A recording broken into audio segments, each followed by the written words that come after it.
National roads has become a dice with death in South Africa. A severed rail network and increased coal demand means more trucks and more accidents. In this two-part special report, eNCA senior reporter Dasen Thathiah looks at what's behind the spike in truck crashes and offers possible solutions.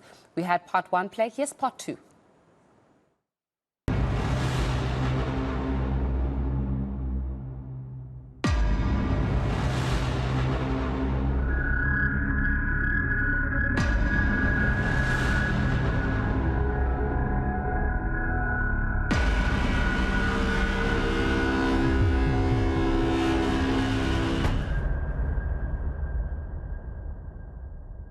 Honestly, from the time those trucks are on the road, we're having problems.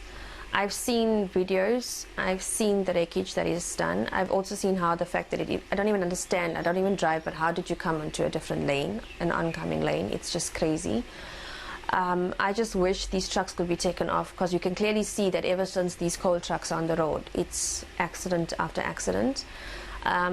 And the government's doing absolutely nothing about it. I understand there's obviously urgency with the coal and all of that, but they should find another way.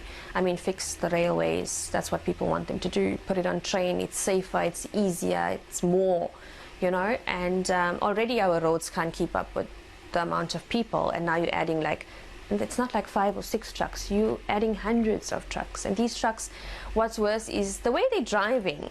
It's like, are they even human? That's what I want to know. Like, are you all even realizing what you all are doing? Do you all just drive to get to one destination to another? Because you all going through like it's nothing, you know? And it's so sad, because when there's an accident, it takes out, whether it's a car or a bucky, it takes it out like it's nothing. It's like paper. And these people, all these families, it's not just mine, all these children that died. The month of October, the 55 accident or crash of trucks that have taken place across the province. That's why we have engaged with all the law enforcement agencies, including our RTI, to say let's have a plan to monitor all the heavy cars, especially the trucks on the road. I can confirm that to date we have stopped more than 23,000 trucks across the province, because we want to make sure that we check if those trucks are in the good conditions, the drivers that are driving, they have correct driving license, and we don't have undocumented drivers who are coming from our neighbor countries. And I can indicate that more than 160 trucks have been suspended, because we found that number of those trucks were not roadworthy. Rules of the road, speed limits. There's a thing called sector policing. So in other words, in the Pietermaritzburg area, we used to break up our area into sectors and place our officers within that sectors. We know where the danger areas are. Like, for instance, Peter Brown is always a problem. So put officers up at Hilton. Let them do visible policing. Put them at Peter Brown at their register bed, so they are there. We used to be there. Go up there now. Where are they? They're not there. You know, visible policing and physical policing, it's one and the same thing. If you're there, don't sit in your car and sit on your cell phone. Get out of your car. You've been given a raincoat. You've been given a reflective jacket. Stop a truck, pull him off, find a fault, charge him. It's not happening today.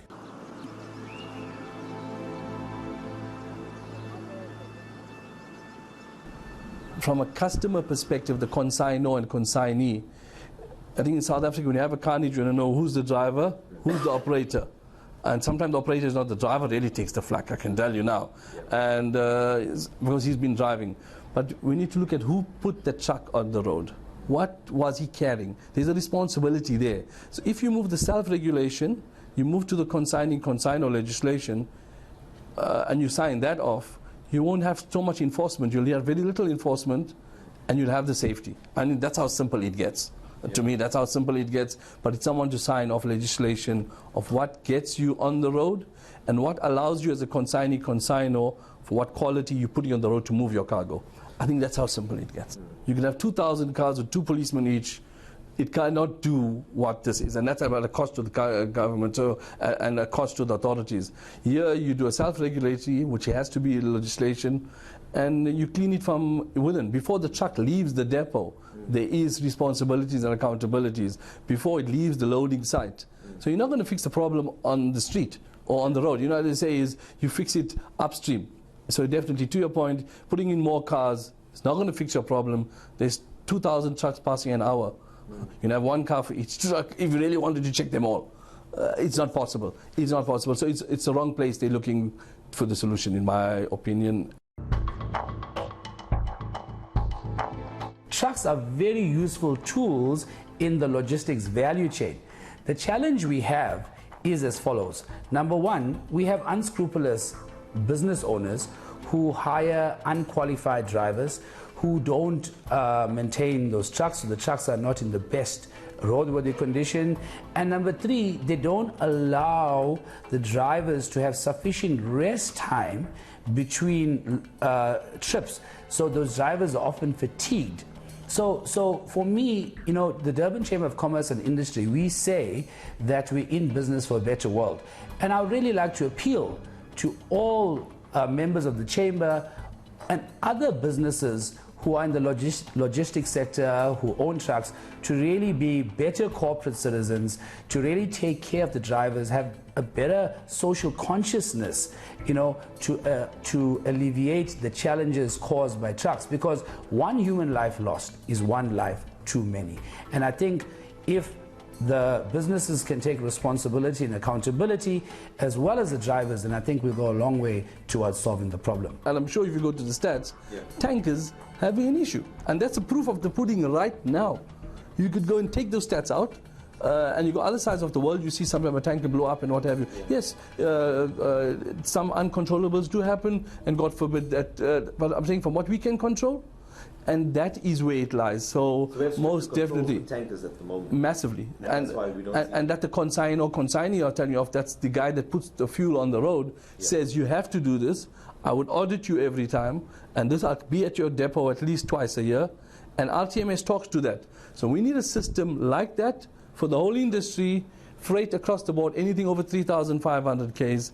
This is the driver fitness. I think we have it. RTMS, we have it already. It's signed off. People have done the hard work. The principles are there. You got the consigning legislation. I just want to reiterate that it's there. You don't have to build it. It's about enforcing it. It's about signing the legislation, and watch the magic of economy benefit, carnage down, savings of lives. 2 weeks we had our midterm review. We invited Transnet, we invited National Transport. The reason to invite them is them to give us a program.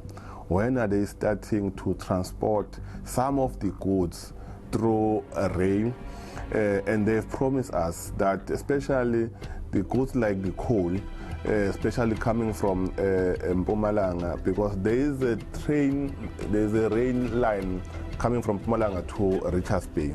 So they've promised us that they will start that process. They need just to make sure that they check all the rail if they are in good conditions, because for the past 4 months, especially from N2 level, trucks they have increased from 1,000 to 5,000, because that means there is a demand of coal. Remember, rails and trucks complement each other. If you want a container to get from Durban to Johannesburg very quickly, you have to use a truck. Within 8 hours, it's there. Trains take double that amount of time because of the volume of cargo they move. So definitely getting more rail is not going to really solve the problem of the number of trucks on the road. Obviously you will see fewer trucks, but as I said, we have a safety issue, and we need to address the safety issue. Until we address the safety issue, even if you have half the amount of trucks on the road, you're still going to have accidents. And unless we expedite construction works on roads by employing competent contractors who will finish the works quickly, you will have traffic jams on the road. So for me, you need a holistic, all-encompassing approach to this thing, and every single person in the value chain needs to play the role to solve this problem. I've been to Germany and I've seen where a trailer goes onto a dolly on the railway. I mean, I won't let the trucks run on the freeway. I would drop them in Durban, pick up them in Joburg, the horse, and deliver. And I will take the same trailer and put it on the top of the dolly and go, if the rail gets there. So coexistence, and that's another big cog that we can move to, but we can't move there until we don't come back to basics on safety. And I think, yes, to the point is Transnet, I'm possibly using names here, but the rail got a big place to play, and it is a coexisting, and the both together will produce the best for the economy and the best for the road network, because even having too many trucks on the road and heavy weights are causing deterioration to the road. So even if you have laws and threaten them with laws, there's no consequences in this country for breaking the laws. People can kill someone, rob a house, the next day they're out on the street. So we're very poor in consequence management. The law enforcement is very weak. In fact, I often say we are too democratic as a nation, and that's probably one of the reasons we have such high levels of crime, because no one is afraid of the law. So yes, Transnet can get all the spares back. Transnet can run up to full capacity.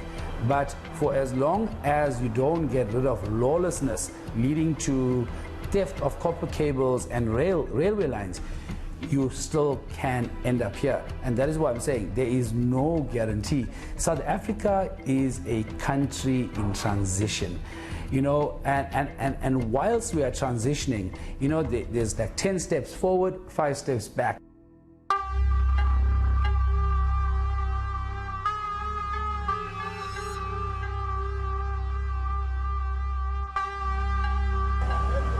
Bad one, yeah, gentlemen, bad one. 2 trucks there. 1 truck here, 1 truck here. Bad one. Bad one. I would say moving forward, you need, for me, it is that framework of self-regulation, consigning, consigno, it's all there. It's about getting it signed off. It shouldn't be more than 14 days or 1 month, really. That's how quick is it to put it in place. And then, of course, it's about putting it in place and then getting the other parts done. You can't wait to have the roof of the whole house ready. You need to start building. Yeah. So why is it the delay? I'm not sure. I don't know whether there is no, if there was genuine intent and desire to stop this carnage. And I'm maybe going to put myself on the spot here, but I would say it as it is. As a road user, then I'm sure we would have signed it off as stakeholders. And of course, ultimately the authorities have the final say of legislation. And I guess it's a high time. As I said, if you take the last 6 months of accidents in KZN and you put it on the table, it's going to tell you a story of root cause, and that legislation is required.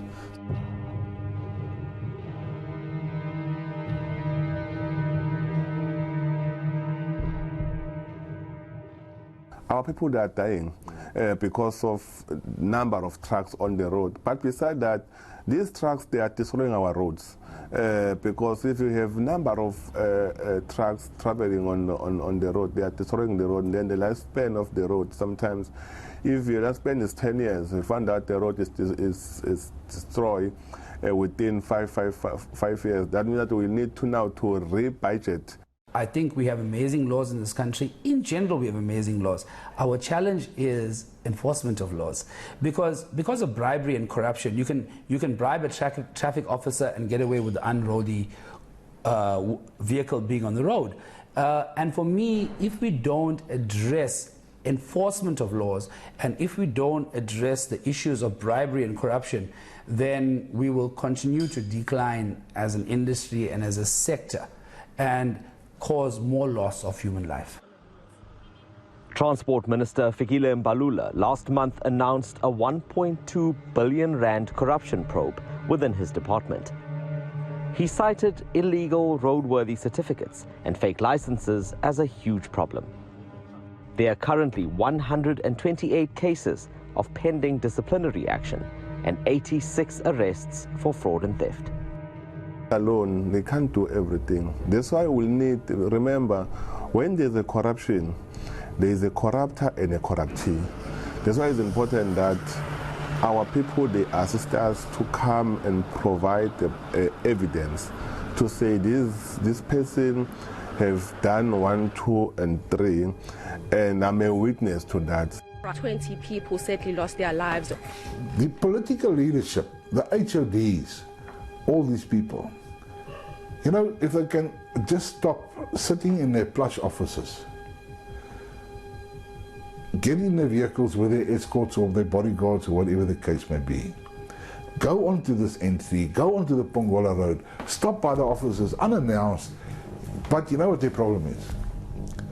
They get an entourage, they get emails sent out in front, and it's all clean up here and do this. Why all the hype? Because this big shot is going to visit that area. Stop that, man. Get in your car, go and visit there. We spoke to government many times, about 5 years. We speak in trucking industry issues. Government doing nothing. He's just creating about 7 tax teams. He created it about 4, 5 in KZN. In national, he created about 7 tax teams.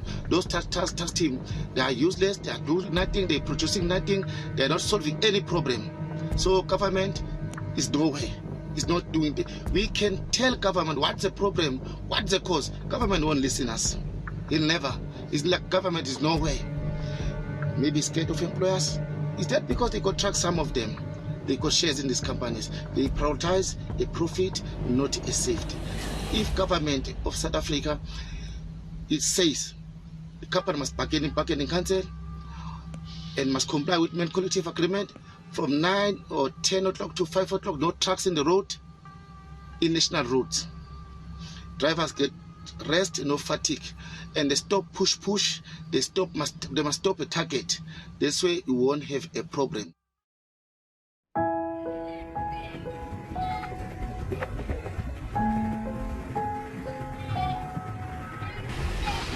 I just wish there can be changes. I really hope that this will obviously help more families, that they don't have to go through what I went through and all the other families. I pray for strength for everybody, that they can get through this, and I just hope there's change. I really, really hope that they don't just listen to it and say things. I really hope the government acts on what they're going to say and what they're going to do, and as soon as possible. That's what I just hope for.